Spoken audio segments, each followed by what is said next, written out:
ing'orita Ma TV amu enang ena. Mtazamaji wa station yetu ya Ma TV, ningependa leo tutoke nje kidogo, sababu umetuzoea tunawaleteanga vipindi vyetu kwa lugha yetu ya Kimasai. Tungependa leo pia kuchanganisha kidogo, tuwaletee kwa lugha ya Kiswahili. Ningependa leo tuangazie maneno ambayo yanaendelea Samburu, na tuambiwe na viongozi wao, kwa sababu wapo ni nini kinachojiri Samburu. Lakini kwa vile Waswahili walisemanga hakuna haja kutumia mate ingali wino iko, ningependa kumkaribisha kiongozi wetu ambaye ni mmoja wao wa Samburu atueleze ni nini inachojiri Samburu. Karibu sana mheshimiwa wetu. Asante. Yes. Kwa wengi wananijuanga mheshimiwa Masina Mayana. Mimi ni mwanasiasa, mimi tena ni mwimbaji, na mimi ni mtoto ambaye amesaliwa huko Baragoi na kulelewa hata hapa Marara. So nikisema ninajua ninajaribu kusema kile inaendelea huko ni kwa sababu kuna vitu ambavyo ninasijua, ninasisikia na zingine nimesiona. Tunasagawa kuna ile ya Baragoi, kuna ile ya Samburu West ambao saa hii wakati huu watu wako wanaishi kama IDPs.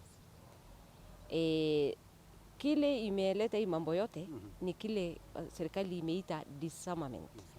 Disarmament ni saa zile wanakuja kunyang'anya watu, Wanaambiwa warudishe bunduki. Na ilianzia Baragoi. Walipoingia Baragoi wakakuja kwanza wakaingia kwa community, wakakaa hapo, alafu sasa unaitishwa wakiwa wameshaingia ndani ya community. So wakaelezea na wakaanza na wakaelezea pande zote mbili ambao ni Wasamburu na Waturkana, urudishe, na hakuna tena kusikika bunduki inalia. Hiyo ikakuwa inaendelea vizuri. Kuja Maralal ambao sasa ni hapa Pora hiyo Borongare yote, wakasema sasa ni ile force ya army ya KDF na police. Alafu wakaitisha watu bunduki, wakaeka hii kitu inaitwa curfew. Sasa hiyo ikalete ile unaweza sema imbalance, kwa sababu umepatiana bunduki, serikali bado ijachukua nafasi yake ya kulinda wananchi. Ikakuwa sasa wananchi hawana bunduki, serikali hakuna kitu inafanya, kwa sababu hata tuliona juzi kuna mfurutano ya polisi na jeshi KDF hapo Baringo. So sasa wako hapo lakini hawatendi, they are not acting, they are not in action. Wanakaa tu hapo wanaonekana, lakini hizo vitu zote mwenye alikuwa anakuja, kama ni Pokoto anakuja kuchukua ng'ombe, wanakuja tu, kama ni mchana wanachukua, kama ni usiku wanachukua, kama ni kuua watu lakini kabla jeshi hawaja kuja hapo na hiyo force haikuwa hivyo, kwa sababu watu walikuwa wanajipanga na kujilinda. Sasa tuliposikia serikali iko bas na wametoa bunduki, na ukionekana na bunduki wewe unakuwa na hatia. Sasa kwa nini uweke wananchi kwa hiyo hali? Na Madam Nancy, ningependa Madam Masi, ningependa kuuliza ni nini chanzo kikuu ambayo inaleta utofauti baina ya hizo community ambao wanaishi pamoja, wamekuwa wakiishi kwa miaka, kwa sababu Kenya naamini kwamba haijakuwa ni kitu ya jana, imekuwa kwa serikali iliyopo mpaka saa hizi. Ni nini ambayo imekuja kawa kitu donda sugu kwa hivi sasa, kwa hii serikali ambayo imekuja kuleta utofauti baina ya watu wamekuwa wakiishi pamoja? Kwanza kabla hujauliza hiyo maneno ya donda sugu na nini, kaunti gani haina boundary? Hakuna. Samburu kaunti iko na boundary, Pokoto wako na boundary yao, kila mtu wako na boundary yao. Hata ng'ombe ya Wasamburu wakiendanga pande ya east, Isiolo wanajua boundary. Na ikilete msosano kidogo, mnaambiwa hebu mfuke mpaka yenu. Mbona hii mpaka ya Samburu na Pokoto, mbona Pokoto hawawezi kaa kwa boundary yao? Na walikuwa wamekuja wakaishi vizuri, hao wenyewe ndio walilete uchokozi. Ikakuwa vita ikatokesea, hawa wanakataa kabisa kurudi kwao. Na tena kumekuanga tu ni kitu kama watu wengine wanafungiwa macho na wengine wanatete. Pokot wakikuja wakichukua ng'ombe, hakuna mtu anafuatilia. Wasamburu wakienda wachukue hiyo ng'ombe. Iwe yao, iwe ya pande ile nyingine, itafuatiliwa mpaka kwa boma. Kwa sababu ya kitu inaitwa accessibility. Hiyo upande yao hakuna mtu ana access, hata police, hata sijui nani, lakini kwa Wasamburu serikali inakuja tu inakanyaga, inarudisha. So hakuna hiyo ni vile watoto wawili wakipigana na wewe msasi huko kwa upande ya mtoto mmoja. Mimi naweza sema mimi naona hiyo ndio imekuwa donda sugu. Lakini sasa kwa hii serikali wamekuja wakasema katorasli hiyo kuiba ng'ombe imekuwa kwa hizo serikali zote 4 kuanzia ya Kenyatta mpaka ya Moi mpaka ya Kibaki mpaka tena tukakuwa na Kenyatta Uhuru. Sasa Kenyatta sasa tukakuwa na huyu the president wakati huu ambao ni Dr. William Samoei Ruto. Huyo nayo akakuja akasema anafunga duka. Na hii duka ni duka ambayo imekuwa kwa muda mrefu na inajulikana. Sasa tunasikia watu wengine wanasema wanataka kutaja majina ya wale watu wamekuwa kwa hii duka kwa muda mrefu, politicians, sijui nani. Hiyo hata wameogopa, hawataki kutaja. Mpaka wanasema sijui hata huko ndani ya community kuna tradition leaders sijui nini. Kabla hujakuja kuongea juu ya tradition leaders, shughulikia mwenye adui yule anakuja ndani. Usikuje kukoroga community. Umeshindwa na kushika mwenye anachukuanga ng'ombe na kulete kuuza Nairobi na kuuza hata abroad. Shughulikia wenyewe kwanza. Na tunaambiwa wanaishi Nairobi, wanaishi in big cities na ni politicians, wengine hata tuliambiwa ni wakubwa wa serikali, watu wakubwa. Kabla hujakuja kukoroga community, kusema sijui tradition leaders wanafanya nini, umalizane na wale wengine wa huko nje. Na sasa kama president amesema anafunga hiyo duka basi ifungwe mara moja. Na ifungwe kwa wote. Kwa Samburu, kwa Oborana, kwa Wapokot, kwa kila mtu. Lakini ni kama duka imefungwa, lakini inaendelea kwa pande moja. Na si kwa pande moja, kile inaitwa katorastra. Sisi hatujajuanga katorastra ni nini. Kwa sababu hata sasa tunasikia Baringo wanalia, wako na masichi kila siku. Na sisi tuko na masichi kila siku. Na ng'ombe yetu, kwani katorastra sasa ni nani? Hiyo jina iondolewe. Ikue kama ni Wapokot, wasemekane Pokot, wakuje wamekuja kusumbua Wasamburu, kuchukua ng'ombe ya Wasamburu na kuua watu wa Samburu. Wasamburu wakienda isemekane ni Wasamburu. Kama ni Waturkana, kama ni Tugen, kama ni wacheni na hiyo jina, kwa sababu sasa inaondoa ownership. Kwani ni nani huyu anakuja kuua watu? Kwa sababu mtu yeyote basi anaweza toka mbali akuja uwe nyinyi itwe tu katorasa.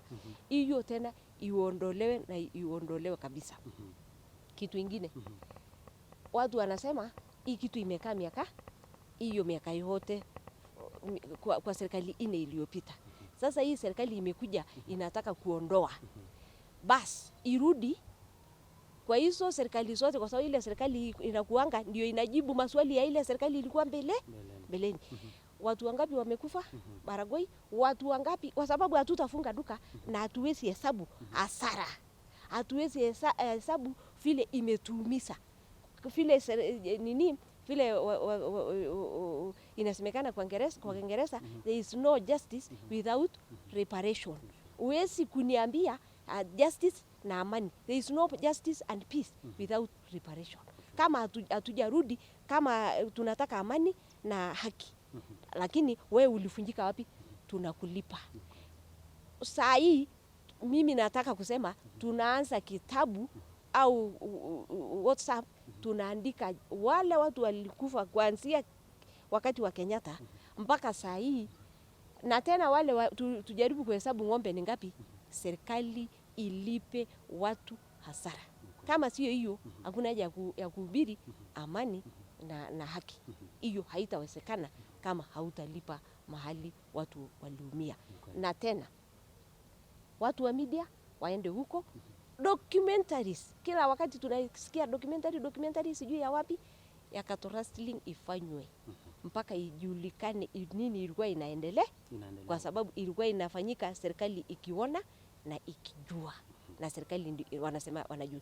Kuna watu wa intelligence wanajuanga kile inaendelea. Sasa waache kukaa kama wanacheza na kupapasa nini kitu juu, watuambie kile inaendelea. Na Wasamburu au wale watu wote waliumia walipwe kwa ile wale binadamu yote alikufa kwa sababu ya kitu ambao inasemekana haki nini, serikali ndio inalinda maisha na mali. Mahali walikosa kufanya hivyo, basi walipe hiyo hasara. Kitu ingine ile mimi ninaona sio haki, disarmament. Disarmament is against human rights. Inaenda kinyume na haki ya wanadamu. Kwa sababu kwa nini Moran au Msamburu au mtu yeyote ako na bunduki? Huwezi kuwa na bunduki kama sio kitu unataka kulinda. Unataka kulinda ng'ombe yako, unataka kulinda maisha yako. Kama haingekuwa na hiyo vita, nani angeenda kununua bunduki? Na bunduki ni pesa ngapi? Bunduki ni pesa mingi. Watu wanakuanga nafanya mkutano mpaka wanunue bunduki. Na ni kwa sababu mwenye anakuja kuchukua ng'ombe hata yeye ako na bunduki. Na ninauliza swali lingine, ni nini hailindwi? Hapa Nairobi au Kenya mzima kuna bank ambao haina ulinzi. Benki zote iko na ulinzi, kuna ya usiku, kuna ya mchana. Ni bunduki ndio inasimama, ndio hiyo kulinda mali ya wengine. Kwani hiyo sio mali? Nasemanga kila siku mali ya pastoral ni mobile, kwa sababu zinatembea. Mobile bank kama serikali haiwezi linda, patia mwenyewe alinde. Na ukikuja kuchukua bunduki, unachukua bunduki unapeleka wapi? Na ukisanya sote, na we mwenyewe uamuke uhame. Watu wale walikuwa wanajua anakuja, wengine watajua kwa mbali, si kuambiwa. Wanajua hapo hakuna ulinzi. Na wanakuja wanaua watu na kuchukua nini. Serikali ikishindwa kulinda watu, ipatie watu nafasi wajilinde wenyewe, na hawajashindwa kulinda. Hapa so ukichukua bunduki, basi wewe ubaki hapo ukilinda ng'ombe. Hivi sasa na je, wakichukua kwa pande zote, unajua kulingana na serikali pia nafikiri Kenya walikuwa wanataka kufanya ni kuleta uwiano kati yenu, nyinyi msiwe na hizo vita, kwa sababu pia wao wanaamini kwamba kuwa na hizo bunduki ndio chanzo kuu ya kuleta utofauti wenu. Je, wakiweza kuchukua bunduki kwa pande zote, upate hakuna community yoyote ile ambayo inaweza kuwa na bunduki. Je, we mwenyewe kama kiongozi wa Samburu unaona hiyo inaweza leta usaidizi kati yenu wenye mnaishi pamoja? Hiyo ukichukua bunduki zote ya watu wote, lakini unajuanga bunduki inatoka wapi? Sudan, Ethiopia, yani inatoka beyond the boundaries. Sasa nani yako na hiyo control? Na cattle rustling is beyond the borders. Unakuta ng'ombe iko Baragoi na mtu wako Sudan anapangia, mtu wako Ethiopia anapangia, mtu wa mbali ndio anapangia. Sasa serikali inaweza iko na control hiyo yote. Kama wakishukua, kama sasa Baragoi kuna KDF camp. Hiyo ukimaliza kunyang'anya watu bunduki, ufanye kitu moja, uweke KDF wakae katikati, wafanye patrol. Sasa kila mtu akae kwa boundary yake. Hiyo umefaulu. Lakini ukichukua na alafu watu wabaki vile walikuwa mbeleni, hawa tu wako na kwa boda wanakimbia haraka wanachukua bunduki. Nao hawa wakisikia hao wengine wako na bunduki, hata hao wenyewe wanasikia. Alafu ujue tena kitu kingine. Bunduki na risasi ni business ingine inatoshana tu na hiyo ya ng'ombe. So wakati tu mtu amejua sasa pande hiyo ingine haina bunduki, ni hawa tu wenye wameenda kuchukua kwa mbali, wanachukua na wanauza usiku, ambao ni biashara ingine kubwa, iko hata na pesa kushinda itingi ya ng'ombe. So sasa wakisema basi wanaondoa, waweke patrol na waseme ndio boundary ya Pokot, hapo ndio utaishi na patrol. Ikikaa hivyo kila mtu atakaa na amani. Hivi nauliza, serikali imeweza kuna ulinzi ambao wanafaa kuwa wanalinda mali ya umma huko kwenyu. ambao kuna hao mapolisi wanajiita KPR, Kenya Police Rangers, ambapo nadhani hao ndio wanafaa kuwa wanaangalia kusiwe na hiyo utofauti. Hivi nauliza, wako wapi hii maneno ikiendelea kufanyika, wao wenyewe kama nyinyi wakaaji wa huko, mnaona wanafanya kazi ama wanakosekana ikifanyika hivi? Our Rangers ambao ni reserve kwanza ni wachache. Ikiwa bado ni wachache, mimi kwa niaba yangu mimi naona kama kuna mahali kuna kiasi ambao kuna ukora. Kwa sababu ukiandika hao watu inakuanga politicians ndio wanaandika watu. Kama MP au wale wapo, anaamua kuandika yeye mwenyewe ameandika watu wake. Anawapatia, na ujue ni national resources. Wanaandikwa na serikali ya juu, wanapatiwa kuna allowance na bunduki inatoka juu. Lakini ukikuja kuona kama sasa ukiona hapa Porana Poro, wale Rangers kila siku tunaonyeshwa kwa TV, hata kwa TV, hata kwa social media wakiwa wamepigwa mapisha, sijui wako 100 na kitu. Lakini wakati wanahitajika hawaendi kwa ile inaitwa front line. Mimi mwenyewe ninataka kusema wale watu wanapatiwa hizo bunduki ni business ya wanasiasa. Watu wale ambao wanapigana ambao ni warani na ile maboma hata yuko mwisho hawapatiwi hizo bunduki.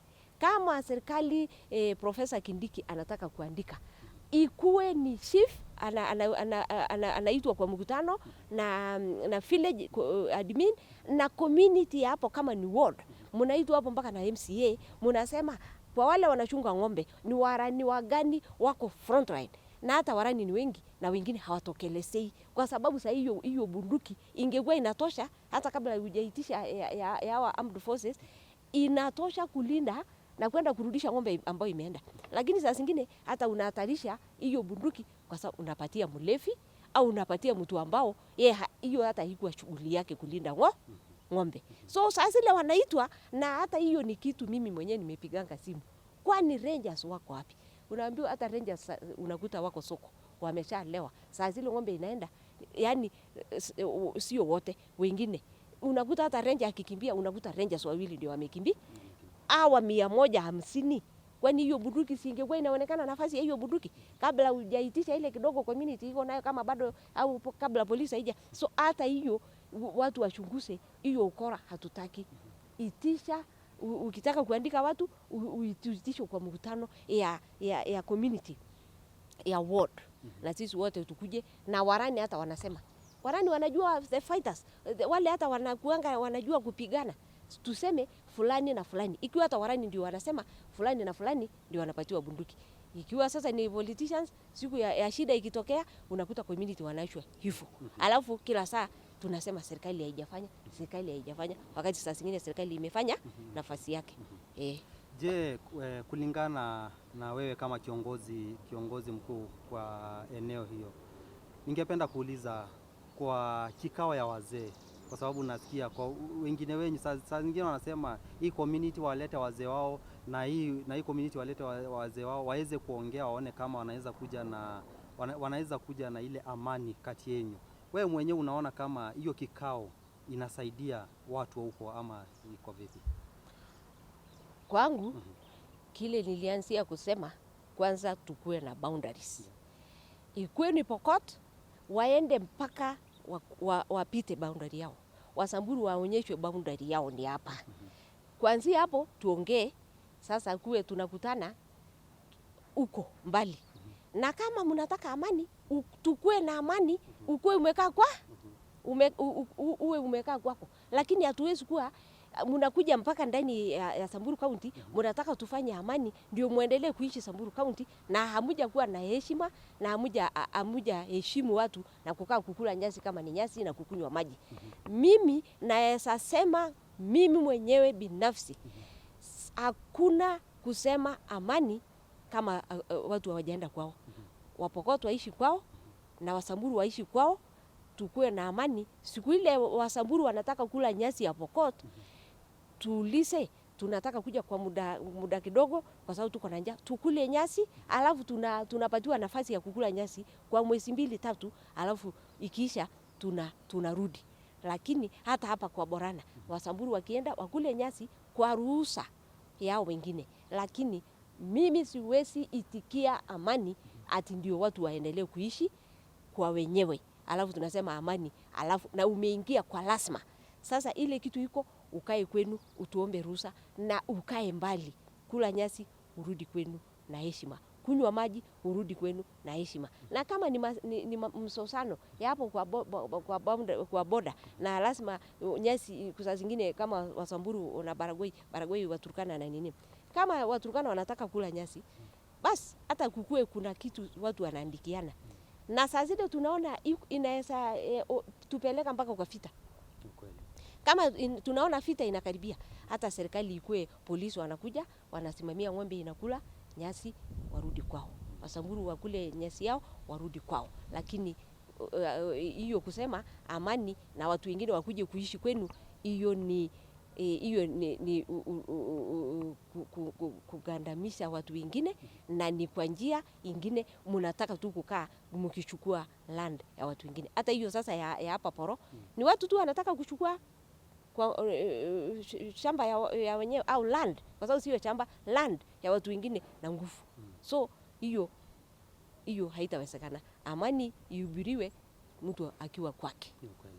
Je, curfew kwa sasa mnaona aje kama wakazi wa Samburu? Juu tumeona kweli serikali ilionelea ni vyema kukue na curfew kwa wakati wa usiku, ndio waone kama wanaweza uwizi inaweza pungua. Kama nyinyi wenyeji wa huko, mnaona kama hiyo curfew imekuja imesaidia ama kuna umeliona aje? Curfew ukiwekea watu unawekea Wasamburu curfew, na mwenye anakuja kuwapiga yeye mwenye hajawekewa curfew. Sasa ni nani umemweka maisha yake kwa hatari? Umeweka maisha ya Wasamburu kwa hatari kwa sababu ule mwingine, sisi tukiingia kwa nyumba, huyo mwingine anakuja usiku, na tena wale wanaweka curfew, au wenyewe wako kwa barabara hapo kwa sababu unaweka curfew, na tena usiku unatembea basi kuhakikisha hiyo curfew watu wametimiza. Hiyo curfew haina maana, na hiyo inahatarisha maisha ya Wasamburu, kwa sababu sasa wengine wakikuja na wewe utokeleze, serikali inakushika inasema ulikuwa umetoka, lakini hii ni ukora tu, ni kama ni ukora tu inaendelea. Kama huna control na Wapokoto wanakuja, haungeweka curfew, na kama hata ukiweka Pokoto curfew hauna control na hawa wenyewe wakora ambao wajangili wako kwa msitu, wale wataendelea tu na kazi yao. Sawa, kuna haja ya curfew, watu wajilinde, na watu wajilinde usiku na mchana. Kwa wenye walihamishwa, kwa sababu tumeona kwenye vyombo vya habari kwamba kuna wale waliohamishwa. Tunaona watu wengi wamehamishwa kutoka kwao wakaenda kwingine. Kama nyinyi viongozi, mnafuatilia vipi kwamba hao wenye walihamishwa angalau wanapata ile hitaji yao? Kwa sababu unajua kuhamishwa kutoka kwenyu uende kwingine, ni lazima pia ujue hao watu mahali wamehamishwa wako na hiyo challenge, kwa sababu vyakula, watoto wa shule, kwa sababu wengi wao unapata watoto sasa wenye walikuwa mashule huko wamehamishwa, sasa hawana shule. Nyinyi kama viongozi mnafuatilia vipi muhakikishe wale watoto na wale wenye waliohamishwa angalau kwa sasa wanaishi maisha ambayo Wakenya wengine wanaishi? Kwa kusema ukweli, hiyo ilikuwa makosa ya kwanza serikali ilifanya, hiyo kudanganya wananchi. Serikali iko hapa ikiwalinda, alafu hizo vitu yote ikaendelea, hata watu wakaanza kutoroka kwanza, alafu serikali baadaye ikakuja ikasema sasa musonge mpaka tutoe watu hapa. Kile wanasema ni mdomo inasema, yani wanasema kwa mdomo, lakini vita ile ya kupiga na kusongesha hakukuwa.